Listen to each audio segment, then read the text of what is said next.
ठीक है। तो प्लानिंग एंड प्रोडक्शन, तो प्रोडक्शन में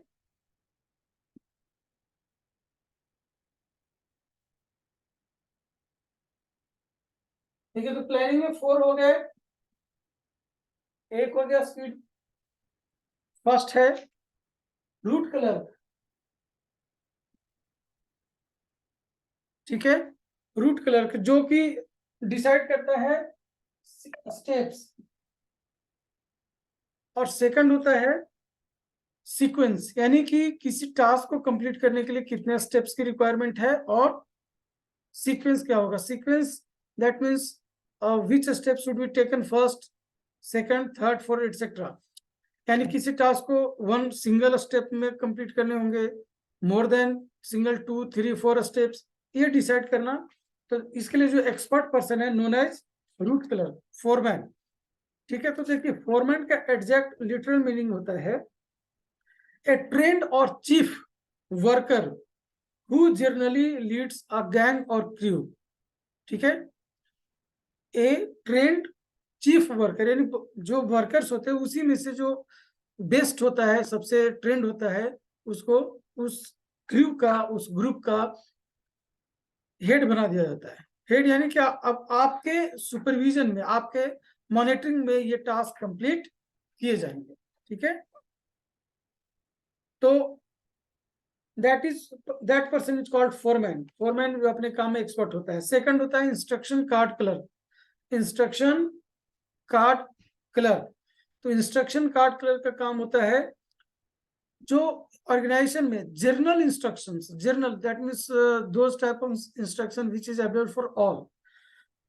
तो instruction card clerk is responsible to maintain और to give general instruction necessary to carry job, किसी टास्क को पूरा करने के लिए जो जर्नल इंस्ट्रक्शन है, यानी किसी कौन सा काम आपको करना है, कौन सा आपको नहीं करना है, तो वो जर्नल इंस्ट्रक्शन वगैरह दिए जाते हैं सभी वर्कर्स को, ठीक है। सभी वर्कर्स का मतलब हो गया उस फैक्ट्री में, उस प्रोडक्शन यूनिट में जितने वर्कर्स काम करते हैं उनको जर्नल गाइडलाइंस, जर्नल इंस्ट्रक्शंस जो फॉलो करना है। जैसे सभी वर्कर्स को टाइम पर आना है, किसी को ब्रेक से पहले बाहर नहीं जाना है, अनप्रोडक्टिव एक्टिविटी में कौन कितना बार जाता है वो सब देखना, और अगर ज्यादा टाइम से वो अनप्रोडक्टिव एक्टिविटी में इन्वॉल्व होता है तो उसको रोकना, एटसेट्रा एटसेट्रा।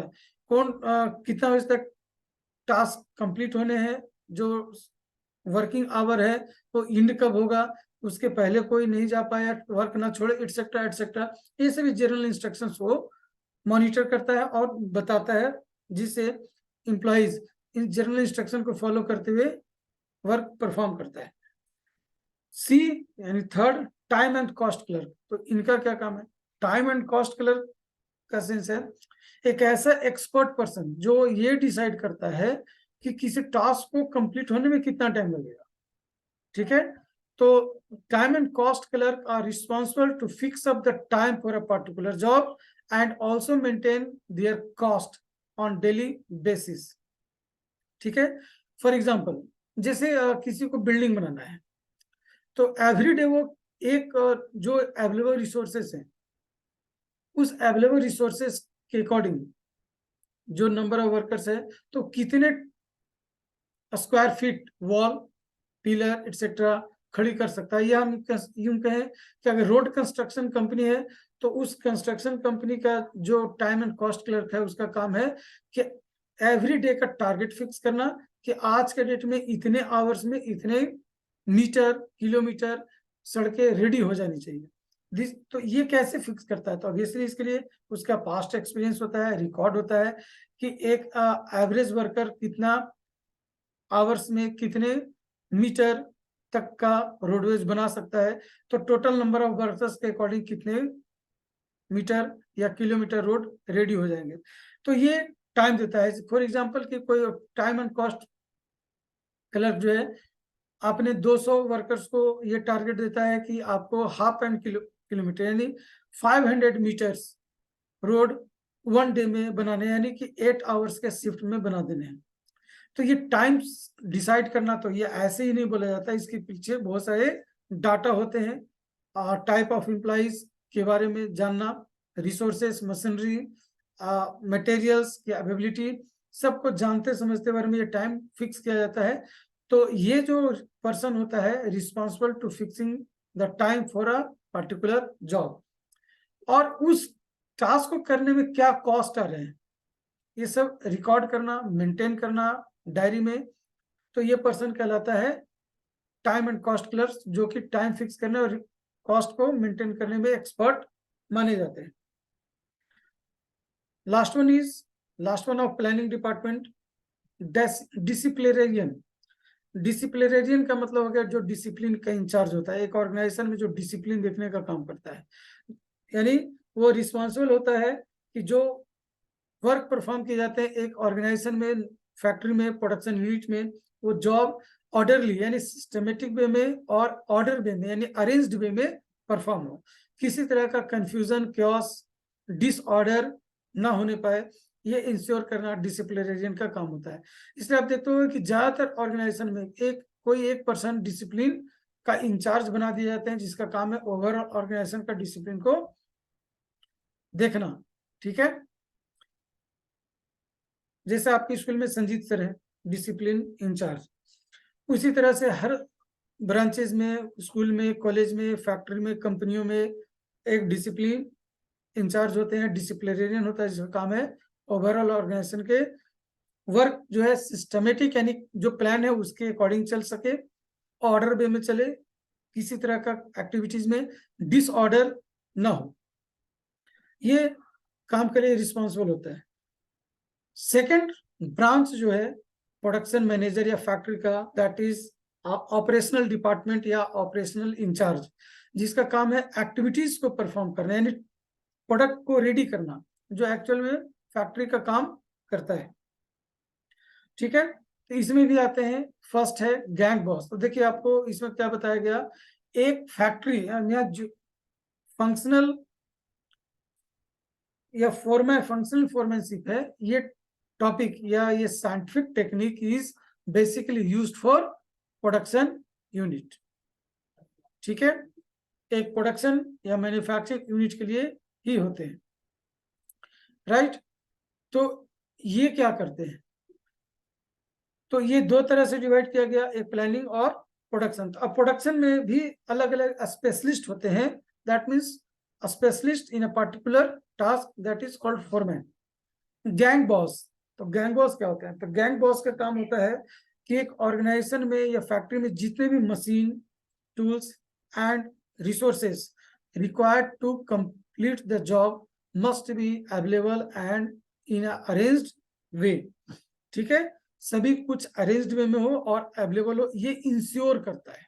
ठीक है, एवरी डे का इनका टास्क होता है कि जब फैक्ट्री क्लोज होती है, शिफ्ट एंड होता है, तो वो नेक्स्ट शिफ्ट के लिए या नेक्स्ट डे के लिए ऑल रिसोर्सेज को अरेंज करता है कि कल जो वर्कर्स काम करने आएंगे उनके लिए सभी जरूरी चीजें अवेलेबल होनी चाहिए, जिससे वो अपना काम बिना रुके, बिना किसी डिले का परफॉर्म कर सके, जिससे रिसोर्सेज का मैक्सिमम यूटिलाइजेशन हो। ठीक है, दैट मीन्स, तो ये क्या हुआ, गैंग बॉस, द फोरमैन और the specialist who arrange all the materials related to performance of the job, related to production of the work or related to production। ठीक है, जिससे डिले या wastage of energy to search the product of things और material machine में waste ना हो, तो वो क्या कहलाता है, गैंग बॉस। सेकंड होता है स्पीड बॉस। स्पीड बॉस जिसका काम होता है टास्क को स्पीडली पूरा कराना। स्पीडली का मतलब हो गया जबरदस्ती नहीं, स्पीडी का मतलब हो गया कि जो वर्कर वर्क परफॉर्म करते हैं वो हर वक्त काम करता रहे, इसके लिए एक ऐसा पर्सन चाहिए जो उनको बार बार मोटिवेट करे, अपने टास्क को लेकर उसको मेमोराइज कराए और एवरी टाइम वो यूज करने के लिए कहे कि आपका इतना देर हो गया, अभी तक इतना काम हुआ, आपको इतने देर में इतना काम करना चाहिए, एटसेट्रा एटसेट्रा। यानी वर्कर्स को महसूस होना चाहिए उसके एक्टिविटीज को मॉनिटर हो रहा है, वो अनप्रोडक्टिव एक्टिविटी में इन्वॉल्व नहीं हो सकता, जो एवरी डे या पर आवर पर मिनट का जो टारगेट है उसे पूरा करना है। ठीक है, जिससे टाइम जो है टास्क जो है टाइम पर कंप्लीट होते हैं। ठीक है, बहुत सारे एग्जांपल्स हैं इसके। जैसे कोई असेंबली, कोई लाइन में जाता है, आप देखते हो कि आपकी स्कूल में छुट्टी होती है तो बच्चे आराम से जाते हैं, तो कैसे हम लोग कहते हैं कि रन फास्ट, गो फास्ट। ठीक है, जिससे स्टूडेंट्स फिर स्पीड बढ़ाते हैं और टाइम पर बस में बैठ जाते हैं। अगर ऐसा करना छोड़ दिया जाए तो इसका क्या रिजल्ट होगा? स्टूडेंट्स इजी वे में, रिलैक्स मूड में या रिलैक्स वे में ग्राउंड तक जाएंगे, जिससे डिले होगा। ठीक है, उसी तरह से किसी भी टास्क को करने के लिए अगर ग्रुप एक्टिविटी हो रहा है, बहुत सारे लोग काम कर रहे हैं, तो एक पर्सन चाहिए होता है जो देखे कि सभी काम सही से हो रहे हैं, सभी लोग कंटिन्यू वर्क को परफॉर्म कर रहे हैं। कोई ऐसा तो नहीं जो बैठा हुआ है। अगर बैठा हुआ का मतलब वो आइडल है, अनप्रोडक्टिव एक्टिविटी में इन्वॉल्व, वो गॉसिपिंग कर रहा है, ठीक है, स्लो वर्क कर रहा है, तो उनको मोटिवेट करना, इंटीमेट करना, उनको ये कहना कि आपको इतने देर में इतने टास्क पूरे करने हैं, सो आप अपना टास्क कंटिन्यू करें। तो ये रिस्पॉन्सिबल होते हैं completion of task on time पर। देखो ज्यादातर सुपरवाइजर जो वर्कर्स के साथ काम करते हैं कंस्ट्रक्शन कंपनी में या वैसे जगह जहाँ पर लेबरर्स वर्क करते हैं, तो वहां पर जो सुपरवाइजर्स होता है यह स्पीड बॉस का भी काम करता है। वो सभी वर्कर्स को बार बार इंटीमेट करते हैं, इंड्यूस करते हैं, प्रोवोक करते हैं, ठीक है, मोटिवेट करते हैं कि आप अपना काम फास्ट करें, फास्ट करें, फास्ट करें, आज इतना काम हो जाना चाहिए, this is our target, this is daily target. ठीक है, जिससे वर्कर्स लगे रहते हैं और काम को पूरा कर लेते हैं। Next one is repair boss. Repair boss क्या होता है? तो रिपेयर बॉस जो जिसका काम होता है फैक्ट्री में जो मशीन्स यूज किए जाते हैं, जो टूल्स यूज किए जाते हैं, वो सभी वर्किंग कंडीशन में रहे, इसको वो इंश्योर करता है। दैट मीन्स जब कोई वर्कर्स काम करके जाता है, यानी फर्स्ट शिफ्ट मान लो कि खत्म हो गया है, तो सेकंड डे या सेकंड शिफ्ट में जब वर्कर्स काम करने आएंगे तो उनको फिर से वो सभी things, material, tools, instrument, machinery working condition में होनी चाहिए, ताकि वो काम करते हुए वो ब्रेक ना हो, डैमेज ना हो, काम करना रुक न जाए, जिससे वो बैठे रह सकते हैं। दैट मीन्स वो रिपेयरिंग का काम करता है, मेंटेनेंस का काम करता है, जिसको हम लोग कह सकते हैं ऑयलिंग, ग्रीजिंग एटसेट्रा। ठीक है, जैसे कोई व्हीकल से बहुत लंबी दूरी तय करके आया, ठीक है, लॉन्ग डिस्टेंस या लॉन्ग जर्नी करके आया, अब फिर आप उसे ले जाना चाहते हो, तो ऑब्वियसली आप सोचोगे कि हम इसको एक बार चेक कर ले कि फिर से ये 500-600 किलोमीटर तक रन करने की कैपेसिटी है या नहीं, क्या लंबी जर्नी करने के बाद कहीं इसमें किसी तरह का फॉल्ट तो नहीं आया, एटसेट्रा एटसेट्रा। टायर प्रेशर, अगर बाइक है, कार है, तो टायर प्रेशर चेक करना, कूलेंट चेक करना, डीजल चेक करना एटसेट्रा, जिससे वो फिर से बिना किसी रुकावट का 500 किलोमीटर का जर्नी कर सके। आप ट्रेनों में देखते हो कि जो ट्रेन एक लंबी जर्नी करके आता है, डिस्टेंस कवर करता है, तो एक स्टेशन तक पहुंचने के बाद फिर से वापस उस जगह पर जाने के लिए उसको मिनिमम 4 आवर्स का टाइम चाहिए होता है मेंटेनेंस के लिए। That means they must have to oiling, greasing and checking that all the things are good in condition. तो रिपेयर वॉश का स्पेशली वर्क क्या होते हैं कि मैन मटेरियल मशीन्स को, स्पेशली टूल्स एंड मशीन को वर्किंग कंडीशन में रखना। और वर्किंग कंडीशन में कैसे होगा? Through oiling, greasing, cleaning etcetera, जिससे वो नेक्स्ट शिफ्ट में फिर से वो काम कर सके। ठीक है, लास्ट वन इज इंस्पेक्टर। देखिए इंस्पेक्टर क्या करते हैं, तो इंस्पेक्टर अब जो प्रोडक्ट बनाए जाते हैं उस प्रोडक्ट को फ्रॉम बिगिनिंग टू एंड, यानी from start to finish, each and every step पर वो इंस्पेक्ट करते हैं कि ये सभी product as per specification, as per government norms, as per company norms fine है या नहीं, यानी वो रेडी जो हो रहा है वो क्वालिटी के अकॉर्डिंग है। तो वो quality, shape, size, colour, taste वगैरह सब कुछ स्टेप बाय स्टेप चेक करते हैं, जिससे final goods as per their specification, यानी जो पैरामीटर्स बनाए गए थे उस पैरामीटर्स पर पूरा या कंप्लीट हो सके। तो ये काम इंस्पेक्टर का होता है। जैसे मान लो कि मार्कर बनाना है, ठीक है, तो मार्कर की क्वालिटी क्या होगी, ये कौन चेक करेगा? तो इंस्पेक्टर। सभी स्टेप पर इस प्लास्टिक इंक का स्मूथनेस और ये एक बार इंक जाने के बाद कितना मीटर तक लिख सकता है एटसेट्रा, इसकी फंक्शन कैसी होगी, स्मूथ रन करेगा नहीं करेगा, ये सभी चीज को इंस्पेक्ट करना, यानी एक तरह से क्वालिटी टेस्ट करना during production, that one is called inspector.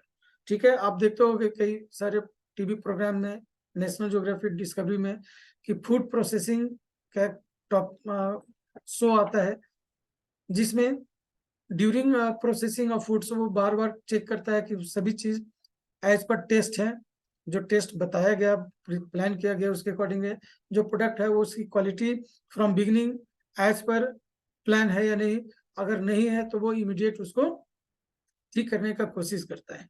ठीक है, देखो तो ये this boss keeps a check on quality control of the output.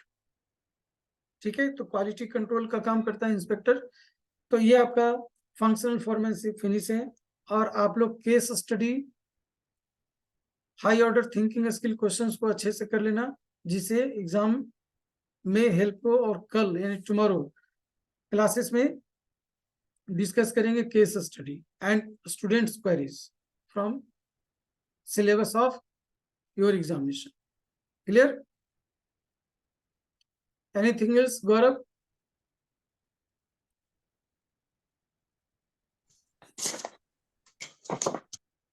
Yes, sir.